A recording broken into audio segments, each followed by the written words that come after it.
యేసుక్రీస్తు నామంలో Kranti TV channel ప్రేక్షకులందరికీ మా హృదయపూర్వక వందనాలు. క్రీస్తు పునరుద్ధాన సహవాసము ద్వారా మీరు వాక్యంతో ఎంతో బలపడుచున్నారని మేము నమ్ముచున్నాము. మీరు చేస్తున్న ఫోన్ కాల్స్ ద్వారా మేము ఎంతగానో సంతోషించుచున్నాము. ఈ కార్యక్రమం మరింత ముందుకు సాగాలని మా కొరకు, మా కుటుంబం కొరకు ప్రార్థన చేయగలరు. ఇప్పుడు మా తండ్రి గారు బ్రదర్ ఎం శ్యామ్ గారు వాక్యాన్ని అందించెదరు. మీ అందరికీ మా హృదయపూర్వక వందనం. దేవుని స్తోత్రం. మీ అందరికీ వందనాలు. మరి అనేక దినాల నుంచి ఈ ఎపిసోడ్స్ వింటూ మీరు చూస్తూ దేవుని వాక్యాన్ని ఆనందిస్తున్నందుకు నేను హృదయపూర్వకంగా వందనాలు చేస్తున్నాను. దేవునికి వందనాలు. మీ అందరికీ కూడా వందనాలు చెల్లిస్తున్నాను. ఇదిగో మరి గతించిన ఎపిసోడ్లో మనం ఓల్డ్ టెస్ట్మెంట్ చాలా జాగ్రత్తగా రాజుల చరిత్ర, మరి విడిపోయిన గోత్రాలు ఏ విధంగా కలుసుకుంటాయో, ఏ విధంగా మరి దేవుని యందు భయభక్తులు ఏ విధంగా దీవించబడతారో అవన్నీ కూడా మనం చూసి ఉన్నాం. అయితే ఇప్పుడు క్రొత్త నిబంధనలో మరి మారు మనసుకు తగిన ఫలములు ఫలించులని లూకా సువార్త 3వ అధ్యాయం 8వ వచనం నుంచి మనం ప్రారంభించుకున్నాం కనుక మరి దేవుని కృపను బట్టి నేనైతే వరుస క్రమంగానే అధ్యాయాలుగా చెప్పాలని నాకు ఎప్పుడు కూడా ఆశ కనుక ఈ 3వ అధ్యాయం మనం చూసాము. అలాగే లూకా సువార్త 4వ అధ్యాయంలో కొన్ని విషయాలు మనం చూసుకుంటూ దేవుని వాక్యాన్ని ముందుకు సాగిపోవడానికి ప్రయత్నం చేద్దాం. మీరంతా కూడా శ్రద్ధగా వినండి. మరి దేవుని వాక్యాన్ని ప్రతిరోజు ధ్యానిస్తున్నారా? యెహోవా ధర్మశాస్త్రం దివారాత్రులు ధ్యానించేవాడు ధన్యుడని చెప్పాం కదా, నేర్చుకున్నాం కదా. మరి నేర్చుకున్నామా? లేకపోతే నేను చెప్పుకుంటా వెళ్ళిపోతుంటే, మీరు వింటా వెళ్ళిపోతుంటే దానివల్ల ఉపయోగం ఏముండదు. ఈరోజు దేవుని వాక్యం అందిస్తున్నానన్నా మీ ముందు నేను ఇలా నిలబడి మాట్లాడుతున్నానంటే కారణం ఏంటంటే యెహోవా ధర్మశాస్త్రం దివారాత్రులు ధ్యానించేవాడు ధన్యుడు. ఆ మాట నేను నమ్మాను. మరి ఇప్పుడు 3 నెలలు, సుమారు 3వ నెలలోకి మనం ప్రవేశించి ఉన్నాం. మరి ఎంతమంది దేవుని వాక్యాన్ని విన్నారో? నేనైతే అంటాను కదా, దేవుని వాక్యం వినుట కంటే దేవుని వాక్యం ధ్యానిస్తే మీరు ఈ పాటకే మరి ధన్యత అవుతారు. కనుక నా అనుభవమే మేము ముందు చెప్తున్నాను కనుక నేనేదో ధ్యానించండట అన్నను, ధ్యానించాను, నేను ఆశీర్వదించబడ్డాను. ప్రార్థించాను, పరిస్థితులు మార్చబడ్డాయి. స్తుతించాను, బహుగా ఆశీర్వదించబడ్డాను. కనుక మీరు వాక్యాన్ని ధ్యానించినట్లయితే నేను బోధించే వాక్యానికి తగిన ప్రతిఫలం ఉంటుంది. ప్రతిరోజు ఏదో వినడం కంటే నేను అడుగుతాను కదా, మరి ఈ యొక్క ఎపిసోడ్స్ చూసినప్పటి నుంచి కూడా మీరు ఎవరైనా ఖచ్చితంగా ఒక సమయం, ఒక గంట లేదంటే ఒక అరగంట అర్థమైనా అర్థమవకపోయినా వాక్యాన్ని ధ్యానించారా? ధ్యానించినట్లయితే ప్రతిఫలం ఉంటుంది. ధ్యానించలేకపోతే దీవెనలు తక్కువగా ఉంటాయి. కనుక ధ్యానించండి. దేవుని వాక్యానికి మనం వెళ్దాం.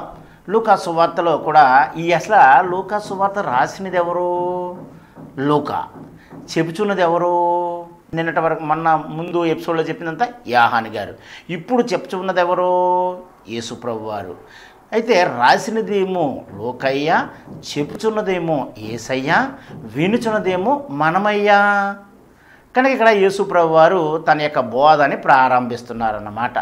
బాప్తిస్మిచ్చి యోహాను యొక్క కాలము ముగిసి ఉన్నది అనగా, అంటే 4 సువార్తల్లో కూడా 4 రకాలుగా ఆ బాప్తిస్మిచ్చి యోహాను గురించి చక్కగా మరి ఇక్కడ కొంత, అక్కడ కొంత, అక్కడ కొంత ఆ విధంగా రాయబడ్డది.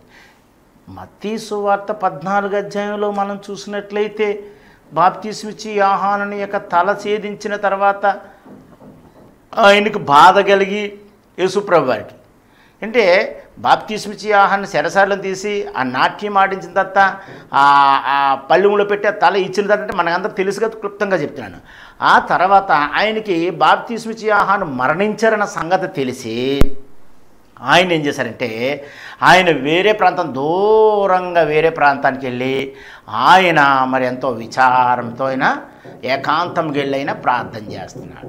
సరే, అది ఒక మెట్టు తర్వాత చూద్దాం. ఇక్కడ మనం చూసేదంటే బాప్తిస్మిచ్చి యోహాను గారి ద్వారా యేసుప్రభు వారు కూడా బాప్తిస్ము పొంది ఆయన 40 రోజులు ఉపవాసం ఉండి నీళ్లు కానీ ఏమీ కూడా త్రాగకుండా ఆ ఉపవాస దినములు ముగించిన తర్వాత ఆయన పరిచర్యను ప్రారంభిస్తున్నారు. ఆయనకి 30 సంవత్సరాల వయసు వచ్చిన తర్వాత ఆయన పరిచర్యను, ఆయన సువార్తను మరి ప్రారంభించడం జరుగుతూ ఉన్నది.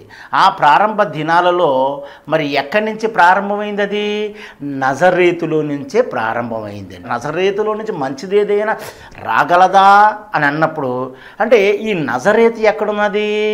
మనకు మెయిన్ బైబిల్ చరిత్ర మనకు బాగా తెలిసినట్లయితే, అంటే కొంచెం అయినా తెలిసినట్లయితే మనకు బైబిల్ అర్థమవుతుంది. అసలు నజరేతు ఎక్కడుందో తెలియదు, గలిలయ ఎక్కడుందో తెలియదు, యెరూషలేము ఎక్కడుందో తెలియదు.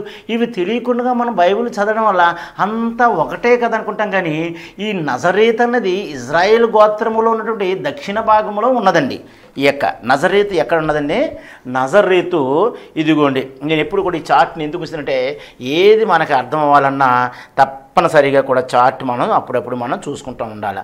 ఇక్కడ నుంచి ఈ యెరూషలేము మొదలుకొని ఈ బెయేర్షెబా వరకు ఉన్నదంతా దాని అంతటిని కూడా యూదా గోత్రం వారు అన్నమాట అండి. యూదా గోత్రం వారు ఉండేవారు. ఈ యూదా గోత్రంలో ఏమున్నాయి? బెత్లెహేమ్ ఉంది, హెబ్రోన్ ఉంది, యూదా, గాతు, గాజా, ఇవన్నీ కూడా ఈ యెరూషలేము ప్రాంతంలోనే ఉన్నాయన్నమాట అండి. అంటే ఉత్తర భాగం అన్నమాట. ఈ ఉత్తర భాగంలో ఈ దక్షిణ భాగంలో ఏముంది? ఈ దక్షిణ భాగంలో మరి ఎవరున్నారో సోమ్రోన్ ఉందంటే ఆ రోజు చెప్పాం కదా పాత నిబంధన రాజుల చరిత్ర ఎప్పుడు కూడా విడిచిపెట్టకూడదు అనమాట. ఈ యొక్క బేతేలు మొదలుకొని దాని వరకు ఇదిగోండి బేతేలు మొదలుకొని దాని వరకు ఉన్నటువంటి ఈ విగ్రహ సంబంధం అంటే ఇశ్రాయేలు ప్రజలే వారు అన్యాచారాన్ని ఎప్పుడైతే ప్రారంభించారో ఇదంతా కూడా నశించిన దాన్ని వెతికి రక్షించడానికి మరలా యేసుప్రభువు వారు ఈ లోకానికి వచ్చారు. అయితే అంతకుముందు మరి మీకా అనేక మంది ప్రవక్తలందరూ కూడా ప్రవచించినది ఏంటంటే ఇదిగో నజరేతులో నుంచి ఏదైనా మంచిది రాగలదా, ఇలాగ రకరకాలుగా పాత నిబంధన గ్రంథంలో ఆ ప్రవచనకర్తలంతా కూడా మాట్లాడేవి కూడా ఉన్నాయి. ఇక్కడ మరి ఈ నజరేతులో నుంచి యేసుప్రభువు వారు పుట్టారు కనుక అంటే యేసుప్రభువు వారి నివాసం ఇక్కడ యెరూషలేములో ఉన్నారు, బెత్లెహేములో పుట్టారు. యెరూషలేము దేవాలయానికి వచ్చేమో దహన బలులు అర్పించారు. ఏమంటే బెత్లెహేములో పుట్టడం జరిగింది, యెరూషలేము దేవాలయంలో దహన బలులు అర్పించారు. అంటే బెత్లెహేములో పుట్టారు. ఆ 8వ దినం సున్నత అయిన తర్వాత యెరూషలేము దేవాలయానికి వచ్చారు. దేవాలయానికి వచ్చిన తర్వాత తిరిగి మరలా ఏమైనా వారు మరలా వేరే ప్రదేశానికి వెళ్ళవలసి వచ్చింది. ఇక్కడ ఆ యొక్క నజరేతులో ఉన్నారు కదా, ఈ నజరేతులో నుంచి ఆయన ప్రారంభించారండి. 4వ అధ్యాయము మనం లూకా సువార్త 4వ అధ్యాయం మనం చూసినట్లయితే యేసు పరిశుద్ధాత్మ పూర్ణుడై యొర్దాను నదిని తిరిగి వచ్చి 40 దినములు ఆత్మచేత అరణ్యములో నడిపింపబడి అపవాది చేత శోధింపబడెను. అది ఒక విషయం. అంటే అదంతా మనకు తెలుసు. శోధింపబడుతుంది, సైతాన్ వచ్చింది, ఈ రెట్లు మీరు రాళ్ళుగా చేసి తినన్నది, లేదంటే ఈ కొండ మీద దూకి నువ్వు కింద దిగినట్లయితే నీకంతా ఇది ఇస్తానన్నది దేవుని బిడ్డలారా, ఇవన్నీ మనకు తెలుసు. అయితే ముఖ్యమైన ఘట్టానికి మనం నెమ్మదిగా మనం వద్దాం. లూకా సువార్త 4వ అధ్యాయం 16వ వచనంలో తరువాత ఆయన తాను పెరిగి నజరేతుకు వచ్చెను. ఆయన పెరిగి ఎక్కడికి వచ్చారన్నా? నజరేతుకు వచ్చెను. నజరేతుకు వచ్చి తన వాడుకు చొప్పున విశ్రాంతి దినమున సమాజ మందిరములలో ఆయన బోధించుచుండెను. నజరేతుకు వచ్చిండు ఆయన, మరి వాడుకు చొప్పున సమాజ మందిరములలో ఆయన అంటే ఈ యొక్క నజరేతుకు వచ్చాయన ఈ నజరేతులోని మరి దగ్గర ఈ గలలయ ఈ ప్రాంతానికి దగ్గరలో ఈ నజరేతుకు ఆయన వచ్చి ఏం చేస్తుంటే ఆయన సమాజ మందిరంలో బోధించెను. అంటే ఇప్పుడు వీళ్ళకి ఈ సమాజ మందిరంలోనే ఎలాగ అలవాటైంది? వీరికి కూడా ఎలాగ అలవాటైందంటే యెరూషలేము నుంచి ఇశ్రాయేలు ప్రజలను ఈ యొక్క పాలస్తీనా మొత్తం ఈ ప్రజలందరినీ కూడా అష్షూరు చెరలోనికేమో ఇశ్రాయేలు ప్రజలు వెళ్ళిపోతే, బబులోను చెరలోనికేమో యూదులు వెళ్ళిపోతే, అయితే మంచి రాజులు దేవుని యందు భయభక్తులు కలిగిన రాజులు హిజ్కియా కానీ యెహోషాపాతు కానీ ఇటువంటి రాజులు ఉన్నప్పుడు వారు వెళ్ళి మళ్ళీ ఇశ్రాయేలుకి దేవుని వాక్యం బోధించినప్పుడు కొందరు ఏమయ్యారంటే మళ్ళీ తప్పనిసరిగా కూడా అవును నిజమైన దేవుని మనం విడిచిపెట్టి ఇక్కడికి వచ్చాము ఇలా కాదని చెప్పి మరలా యెరూషలేములోకి వాళ్ళు వచ్చారు. అయితే ఇదంతా తెలిసిన విషయమే. మరలా వీళ్ళు బబులోను చెరలోనికి 70 సంవత్సరాలు వెళ్ళిపోయిన తర్వాత ఈ 70 సంవత్సరాల్లో వాళ్ళు ఏం చేశారంటే ఇశ్రాయేల్ ప్రజలు అంటే యూదులు బబులోను చెరలో ఉన్నప్పుడు అంటే యూదులతో పాటు ఇశ్రాయేల్స్ కూడా ఉన్నారండి. ఎందుకంటే ఈ యూదా గోత్రం నుంచి వెళ్ళిన వారు అక్కడికి వెళ్ళినప్పుడు హిజ్కియా కాలంలో వీళ్ళంతా కూడా ఏం చేశారంటే మరలా ఇశ్రాయేల్ ప్రజలు వద్దకు వెళ్ళి ఇదిగో నిజమైన దేవుని విడిచిపెట్టి మీరు ఎలాగొచ్చారు రండి అన్నప్పుడు మరలా కొంతమంది దేవుని యందు భయభక్తులు కలిగి ఉన్నవారు వారు ఏం చేశారంటే మరలా తిరిగి యూదా రాజ్యంలోనికి రావడం జరిగింది. అంటే ఈ యూదా రాజ్యానికి వచ్చినప్పుడు అప్పుడు బబులోను చెరలోనికి ఇశ్రాయేల్ ప్రజలు కూడా కొంతమంది యూదులతో పాటు ఈ లేవి గోత్రులందరూ 12 మంది గోత్రకర్తల్లో ఎవరైతే దేవుని యందు భయభక్తులు ఉన్నారో వాళ్ళందరూ కూడా ఈ యూదా రాజ్యంలోనికి ఎప్పుడైతే వచ్చారో వారిని కూడా నెబుకద్నెజరు క్రీస్తు పూర్వము 600 సంవత్సరాల కిందట బబులోను చెరలోనికి తీసుకెళ్ళినప్పుడు వాళ్ళ బబులోను చెరలో 70 సంవత్సరాలు ఉన్నప్పుడు ఆ 70 సంవత్సరాల్లో కూడా చివరి దినాల్లో మరి యిర్మీయా ప్రవచించిన ప్రవచనం నెరవేరుతున్నట్లుగా దానియేలును గురించి సెలవిచ్చి మన దానియేలు గ్రంథం 9వ అధ్యాయం చూసినట్లయితే మనకు చాలా జాగ్రత్తగా అర్థమవుతుంది. అక్కడి నుంచి వాడు మనం తిరిగి వెళ్ళవలసిన ప్రయాణం ఉందని చెప్పి కొంతమంది బబులోనులోనే ఉండిపోయిన వారు ఉండిపోయి స్థిరాస్తులు సంపాదించుకొని కొంతమంది ఉండిపోయి కొంతమంది మరి తిరిగి వచ్చేటప్పుడు ఎవరెవరంటే మరి నెహెమ్యా హెజ్జాల ద్వారా మరలా తిరిగి దేవుని వాక్యాన్ని గ్రంథాన్ని తీసి వారు చదివి ఒక జాముసేపు తమ పాపములు ఒప్పుకుని ఒక జాముసేపు వారు తమ పితరుల పాపను ఒప్పుకొని ఒక జాముసేపు దేవుని వాక్యాన్ని ధ్యానించి ఒక జాముసేపు దేవుని స్తుతించి ఈ విధంగా మళ్ళీ దేవుని వాక్యంలో ఉన్న శక్తిని తెలుసుకుని వారంతా కూడా ఏం చేస్తుంటే తిరిగి ప్రయాణం సమయం మరలా వస్తుంది. ఇర్మియా ద్వారా ప్రవచించిన ప్రవచనం నెరవేరిపోయింది, ఇదిగో దానియేలు గారి ప్రార్థన కూడా నెరవేరింది. ఇవన్నీ చెప్పి వారు ఏం చేస్తున్నారంటే ఇక్కడి నుంచి మనకు యెరూషలేములో దేవాలయం ఉంది, బబులోను సెరలో మనకు దేవాలయం లేదు, అయితే దేవుని వాక్యం మనం వినాలి కనుక ప్రార్థించాలి కనుక ఇక మనకు బలిపీఠములు లేవు, ఏమీ లేవు కనుక మనం ఏం చేద్దామంటే మరి ఇశ్రాయేలు ప్రజలారా, యూదులారా, మరి అనేక మంది జనాంగంలారా మీరేం చేస్తారంటే మనము సునగోగుల ఆరాధన మనం ప్రారంభిద్దాం అనగా సునగోగుల ఆరాధన అనగా 10 మంది పురుషులు ఉండాలండి. సునగోగుల ఆరాధన అనగా సమాజ మందిరాలు అనగా 10 మంది పురుషులు ఉంటేనే కానీ దాన్ని అది లెక్కింపులోకి రాదండి. ఆ తర్వాత స్త్రీలు కూడా వింటున్నట్టుగా మనం కొత్త నిబంధనలో మనం చూస్తున్నాం. అంటే సమాజ మందిరంలో ఆయన ముందు ఏం చేసినట్టు ఆయన మరి దేవుని వాక్యాన్ని బోధించడం. అంటే అది ఎక్కడి నుంచి వచ్చింది? బబులోను సెరలోనే వీడించారు రహస్యంగా ఆ యొక్క రాజులకు భయపడి నెబుకద్నెజరు, దర్యావేషు వీళ్ళందరికీ భయపడి అప్పుడు ఈ రాజులందరికీ వారు భయపడేసంటే ఇశ్రాయేలు ప్రజలు ఆ దినాలలోనే ఒక్కొక్కరు కూడా తన గృహాలలోను గృహాలలోను వారి 10 మందిగా కూడుకుని దేవుని వాక్యాన్ని రహస్యంగా ధ్యానిస్తూ ప్రార్థిస్తూ ఉండేవారు. అక్కడి నుంచి ప్రార్థన అలవాటైందండి. ఈ ప్రార్థన అలవాటు అవ్వాలంటే పాత నిబంధన గ్రంథంలో ఉన్నటువంటి ఆ యొక్క బలిపీఠాన్ని అనగా ప్రత్యక్ష గుడారాన్ని అంటే దానికి కనబడకుండా చేసి, ఎందుకంటే అందరూ ఒక రకమైన బలిపీఠం కట్టమంటే మరొక బలిపీఠం కడుతున్నారండి. అయ్యో దేవుడు చేసే మంచి కార్యానికి ఇదిగో ఇక్కడ మీరు నాకు బలిపీఠం కట్టమని మోసేకి చెప్తే ఆ బలిపీఠానికి బదులు ఇదిగో యెరోబామేమో దానిలోనూ బేతేలోనూ ఒక బలిపీఠాన్ని కట్టి, అలాగే రెహబాము ఏం చేశాడంటే అండి ప్రతి పర్వతం పైన ప్రతి ఒక్క పల్లపు స్థలాల్లో కూడా ఆయన మళ్ళీ విగ్రహాన్ని మొదలుపెట్టి రకరకాల బలిపీఠాలు కట్టి దీని అంతటిని కూడా వాళ్ళు మరి దేవుడు చెప్పిన దాన్ని మొత్తం పాడు చేసి పాడేశారు. అందుకే దేవుడు ప్రార్థన ప్రార్థన ప్రార్థన అనే దాన్ని అలవాటు పెట్టడం మొదలెట్టారండి. ఇప్పుడు నీ బలిపీఠం అంటే నీ ప్రార్థనే నీ బలిపీఠం. నీ కుటుంబంలో 10 మంది కూర్చుని ప్రార్థన చేయి, 3 కూర్చుని ప్రార్థన చేయి, 2 కూర్చుని ప్రార్థన చేయి, నీ కుటుంబం అంతా కలిసి కూర్చుని ప్రార్థన చేయి, అదే నీ బలిపీఠం అనమాట. అందుకే దేవుడు నిజంగా ఆ బలిపీఠాలు కానీ ఈ రోజు ఉంటే అందరూ అక్కడికే పరుగులు పెట్టిన అవన్నీ బద్దలు కొట్టి నాశనం చేయించి దేవుడు వాటన్నిటి నిర్మూలన చేయించి దేవుడు శుభ్రంగా ప్రజలందరినీ చెదరగొట్టారు. అదేగాక సొలొమోను మహారాజు దేవాలయాన్ని మరి బబులోను కాలంలో సమస్తం కూడా నిర్మూలన చేశారు. ఎందుకంటే ప్రజలకి ఈ దేవాలయం కాదు, ఈ దేవాలయానికే దండం పెట్టడం మొదలు పెడుతున్నారు.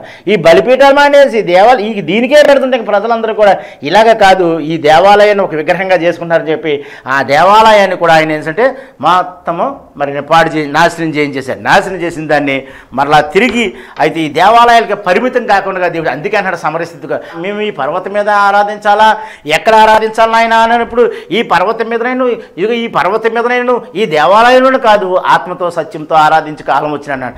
దానికి ముందుగానే ఏం చేశాడు ఆయన ఈ బబులోను సెరలో వారు గుంపులు గుంపులుగా కూర్చుని వారి ప్రణాళికని సిద్ధం చేసుకోవడం ఆ విధంగా వారికి అలవాటే వారు కూడా మరి నెహెమ్యా హెజ్జాలతో మరలా తిరిగి క్రీస్తుపూర్వం 530 సంవత్సరాల కింద తిరిగి వారు మరలా ఆ యెరూషలేము వచ్చినప్పుడు గోడలు బాగు చేసి ఇవన్నీ చేసిన తర్వాత వారికి ఉన్న అలవాటుని బట్టి మళ్ళీ ఏంటంటే ఈ లోపల ఈ యెరూషలేం పట్టణం అంతా కూడా పాడైపోయిందండి. సమరయల ద్వారా ఒక దేవాలయం, యూదుల ద్వారా ఒక దేవాలయం, ఇశ్రాయేల్ ద్వారా ఒక దేవాలయం రకరకాల తయారైపోతుంటే ఇక వారు ఏం చేశారంటే ఇలా కాకుండా ఒక 10 మంది నిజమైన భక్తులు, నిజమే వేల మంది ప్రజలు ఉన్నారని మనం కాదండి, లక్షల మంది వస్తున్నారని కాదండి, కోట్ల మంది ప్రజల వాక్యం వింటున్నారని కాదండి, 10 మంది ఖచ్చితమైన వారు ఉన్నారా, ప్రణాళికను సిద్ధం చేసి పద్ధతిగా వెళ్ళే వాళ్ళు ఉన్నారా, పట్టుదల కలిగి ఉన్నారా, పౌలు వల్లే, పేతురు వల్లే, యూదా వల్లే, యాకోబు వల్లే, యాహాను వల్లే అటువంటి వారు 12 మంది ప్రపంచాన్ని మొత్తం వారు దేవుని వాక్యాన్ని అందించగలిగారండి. వేల మంది ఉన్నారండి. మనం ఈ రోజులో ఎంతో సేవ చేస్తున్నాం అనుకుంటున్నాం, లక్షల మంది వస్తున్నారు కదా అని ఎంతో మంది సేవ చేస్తాను, కానీ నిజమైన వారు 10 మంది ఉన్నారా? ఆనాడు సునగోగుల ఆరాధన సమాజ మందిరాలలో కూడా 10 మంది మాత్రమే ఉన్నారండి. దేవుని వాక్యాన్ని, దేవుని రాజ్య సువార్తను ప్రకటించడానికి వారి ప్రాణాలైనా పోగొట్టుకున్నారు, కానీ వారు నటించలేదండి, వారి జీవితాలు పోగొట్టుకున్నారు. ఈరోజు మనం 1000 మంది ఉంటే ఒక రకంగా మాట్లాడతాం, 500 మంది ఉంటే ఒక రకంగా మాట్లాడతాం, 10,000 మంది ఉంటే ఒక రకంగా మాట్లాడతాం, 80,000 మంది వస్తున్నారు, 80,000 మందిలో 80 కూడా నీకు ఖచ్చితమైన వారు దేవుని వాక్యం కొరకు ప్రాణాలు పోగొట్టుకున్న వారు ఉన్నారా? మనం ఆలోచిద్దాం. దావీదుకు ఒక తీర్పు, మనకొక తీర్పు కాదు. నా జనంలో యుద్ధ వీరులు ఎంతమంది ఉన్నారు, నా జనసంఖ్య ఎంత, ఇవన్నీ కూడా దావీదు లెక్క పెట్టాడు. నువ్వు చేసింది తప్పు, నేను నీ యొద్దకు పంపిస్తాను కానీ నీవెందుకు తిరిగి లెక్క పెట్టావు? నీకు కరువు కావాలా, తెగులు కావాలా, వ్యాధి కావాలా, శత్రువు చేతిలో చనిపోతావా చెప్పన్నాడు. ఈరోజు కూడా మనం లెక్కలు పెడుతున్నాం. మనకి ఎందుకు తెగులు వస్తుందో తెలుసా? మన మీదకి ఎందుకు శత్రువులు వస్తున్నారో తెలుసా? ఆనాడు దావీదుకు ఒక తీర్పు, మనకొక తీర్పు కాదు. జాగ్రత్తగా మనం దేవుని వాక్యాన్ని విందాం. ఆ నజరేతులో ఎలాగుంటుందంటే, ఆ యొక్క గలిలయలో ఎలాగుంటుందంటే, చుట్టూరు చూస్తే సముద్రము, చుట్టూ చూస్తే కొండలు, కొండల మధ్యన సముద్రము. ఈ సముద్రం ఎండ వేడికి ఆవిరి పైకి లేచి ఆ ఆవిరి వెళుతున్న సమయాలలో ఆ చుట్టుపక్కల ఉన్న ప్రజలకు అనేకమైన రోగములు, దోమలు, ఈగలు ఇటువంటిది బాధపడితే వారికి రోగములు వస్తూ ఉండేయండి. అటువంటి సమయంలో ఆ ప్రదేశానికి వెళ్ళి, ఆ భయంకరమైన ప్రదేశానికి వెళ్ళి యేసు ప్రభువారు అక్కడ ఆయన ఏం చేసేవారంటే, ఆయన ఆ దేవుని వాక్యాన్ని అందించడం మొదలు పెట్టడానికి ముందు ఆ ఎవరైతే వచ్చారో వారిని ఆయన వెళ్ళి మాట్లాడుతుంటేనే, ఆయన ఏమి ఎక్కువ ప్రత్యేకమైన ప్రార్థనలు కూడా ఆయన మాట్లాడుతుంటేనే, ఆయన నిలబడితేనే, ఆయన బోధిస్తేనే అనేక మంది స్వస్థతలు జరిగాయండి. ఆయన మరి ఏం చేశారంటే, సామాన్యమైన ప్రజలు ఎక్కువగా అక్కడ నివసించరి. ఎక్కడ? నజరేతుల నుండి గలిలయ సముద్ర మధ్యతార సముద్రం నుండి నీటి మట్టం 700 అడుగులు దిగుభాగం ఉన్నది. దాని చుట్టూ భూమి సారవంతమైనది. అందువలన వ్యవసాయకులు, వడ్లవారు, తదితర పనివారంతా కూడా ఇక్కడే ఉన్నారండి. ఎందుకంటే ఆ భూమి చాలా సారవంతమైనది, పనివారంతా కూడా అక్కడే ఉన్నారు. ఇక్కడ కూడా చూడండి, మా కాకినాడలో మరి చాలా బిజినెస్ ఎక్కువగా సాగుతుంది. ఎందుకనుకుంటున్నారు? మా కాకినాడలో వాడల రేవులు ఉన్నాయండి. మా కాకినాడలో చిన్న వాడలు తయారు చేస్తారు, మరి చక్కటి షిప్పులు కూడా వస్తాయి. కనుక సముద్ర తీర ప్రాంతంలో ఉన్నాం కనుక చాలా విపరీతమైన వ్యాపారం, చాలా డబ్బు, అనేక మంది ఎన్నో సముద్రం మీద తిరిగే ప్రయాణాలు ఎన్ని చేస్తూ ఎంతో డబ్బు మరి సంపాదించడానికి మరి తెలివైన వారు చాలా చక్కగా దాన్ని ఉపయోగించుకుంటూ ఆ విధంగా చేస్తారు.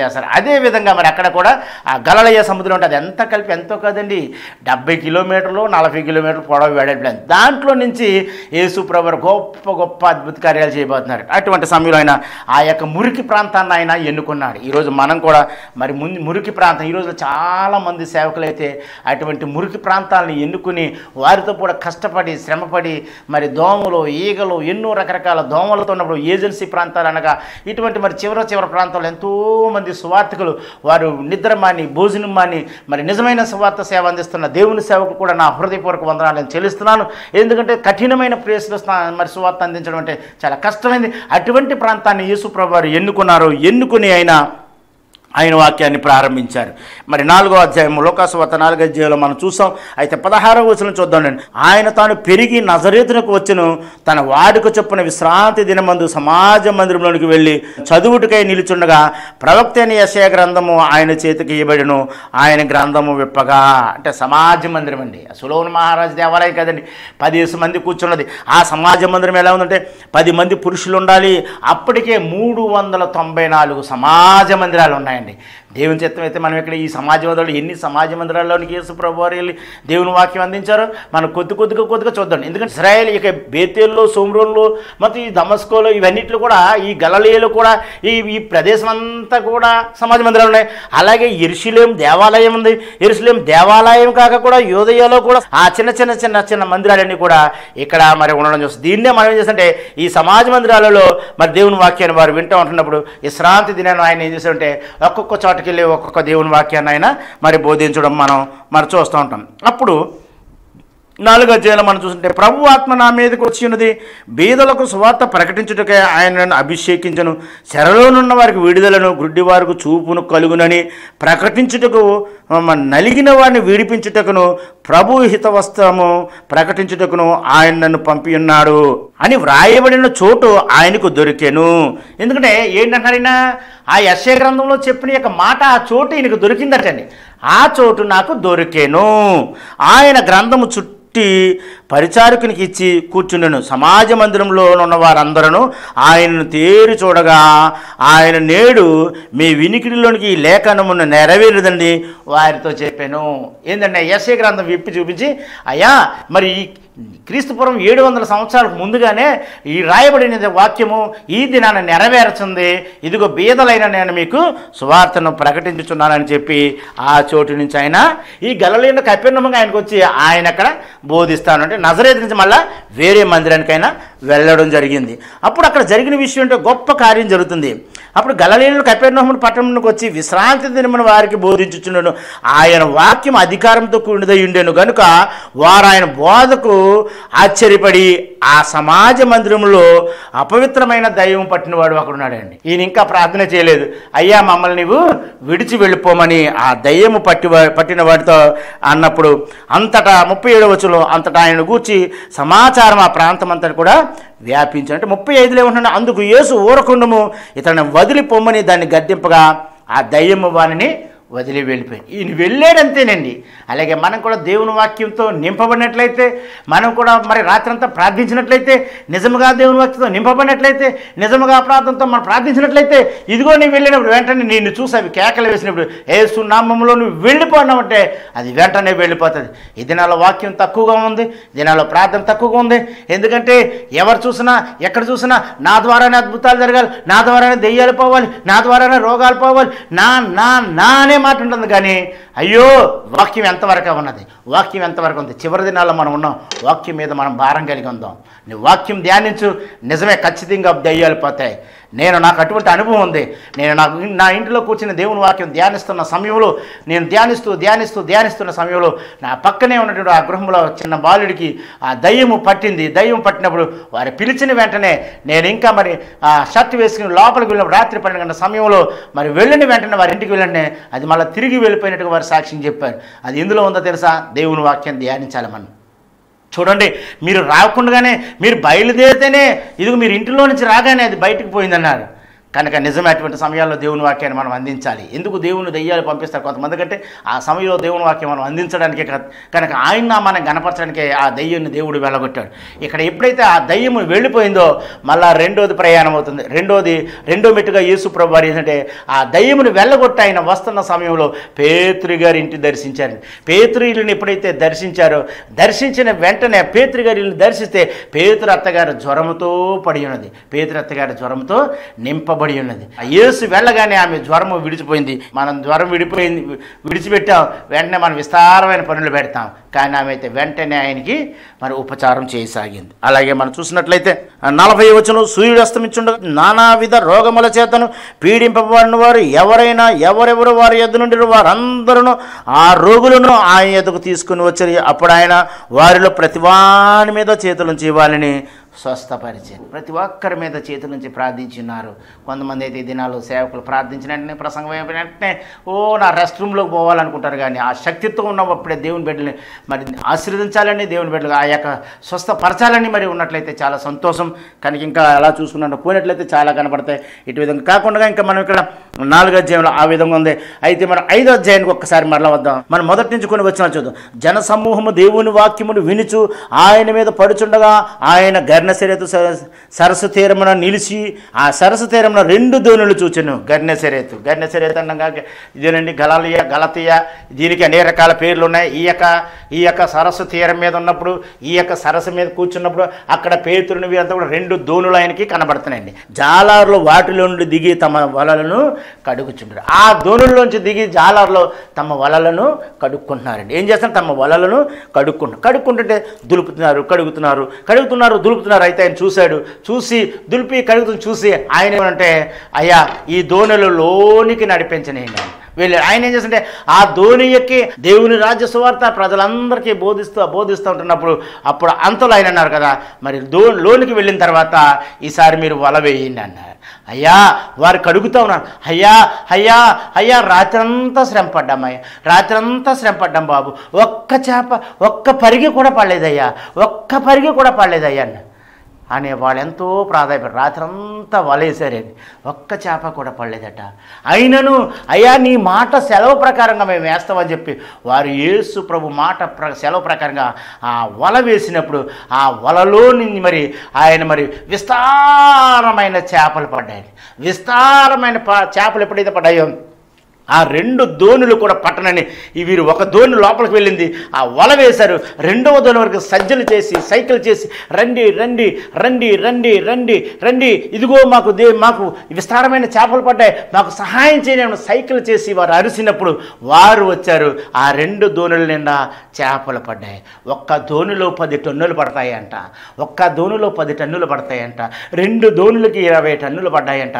20 టన్నులు అంటే టన్ను 1000 కేజీలు అంటే 1 కేజీ 3000 రూపాయలట్టండి. మన ఈస్ట్ గోదావరి డిస్టిక్లో ఉన్న పులస చేప కంటే చాలా రేట్ ఎక్కువటండి. ఆ చేప పీటర్ ఫిష్ అంటారట. ఆ పేతురు ఫిష్, దానికి ఆ పేరు పెట్టారు. మరి ఈ రోజులో అయితే 5000 రూపాయలు ఉంటుందమ్మా 1 కేజీ. అప్పుడు వరకు దరిద్రుడే, అప్పుడు వరకు ధనం లేదు, అప్పుడు వరకు ఏమీ లేదు. యేసుని నామంలో చేర్చుకున్నారు, యేసుని హృదయంలో చేర్చుకున్నారు, యేసుని మాట ఏందో నమ్మికించారు, వల వేశారు. విస్తారం అందరూ చూస్తున్నారు. చేపలు రాత్రి పడాలి కానీ పట్ట పగలే పడాయి. ప్రజలందరూ చూస్తున్నారు. నిజాన్ని చెప్పాలంటే ఈ గలిలయ సముద్రం పెద్ద సముద్రం అనుకుంటున్నారేమో. ఈ సముద్రం కంటే ఏమీ పెద్దది కాదండి. ఇదిగో ఈ సముద్రం చాలా చిన్నది. మరి అందులోంచి దేవుడు పుట్టించాడో బయటికి రప్పించాడో తెలియదు కానీ మరి నిజంగా వేలాది కొలది చేపలు వచ్చి ఆ వల నిండా పడినప్పుడు వెంటనే పేతురు నీళ్ళలోనికి దూకి వేసి, అయ్యా నేను పాపాత్ముడినయ్యా, నా పాపములు క్షమించను ఆయన, ప్రభువా నన్ను విడిచిపోము, నేను పాపాత్ముడని చెప్పాను. యాలయనగా వారు పట్టిన చేపలు రాశికి అతని కూడా ఉన్న వారందరూ విస్మయమునుంది. అలాగన సీమోనుతో కూడా పాలివారైన జెబెదయి కుమారులను యాకోబును యోహానును విస్మయముందిరి. అందుకు యేసు భయపడకము, ఇప్పటి నుండి నీవు మనుషులు పట్టు వాడవై ఉందువని సీమోనుతో చెప్పాను. వారు దోణులను దరికి చేర్చి సమస్తమును విడిచిపెట్టి ఆయనను వెంబడించాను. ఇక్కడ ఏమీ లేని స్థితిలో ధనవంతుడయ్యాయని ఆయన వెంబడించాడు. అయితే ధనవంతుడయ్యాడు కదా, వాడిని వెంబడించారు కదా.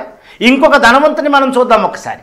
ఇంకొక ధనవంతుడి సుంకపదారుడు ఉన్నారండి. యేసు ప్రభువారు ఆ కార్యం జరిగిన తర్వాత ఆయన మరలా తన ప్రయాణాన్ని ముందుకు సాగిస్తున్న సమయంలో అక్కడ పక్షవాయువు గలవారిని ఆ యేసు ఎదుగు తీసుకెళ్ళిన సమయంలో అయినప్పుడు ఆయన ఒక గృహంలో ఉన్నప్పుడు ఆ పెంకులు విప్పైన మంచంతో దింపుతున్న సమయంలో నలుగురు దింపుతుంటే ఆ నలుగురు దింపుతున్న వారి విశ్వాసాన్ని యేసు ప్రభు చూశారండి.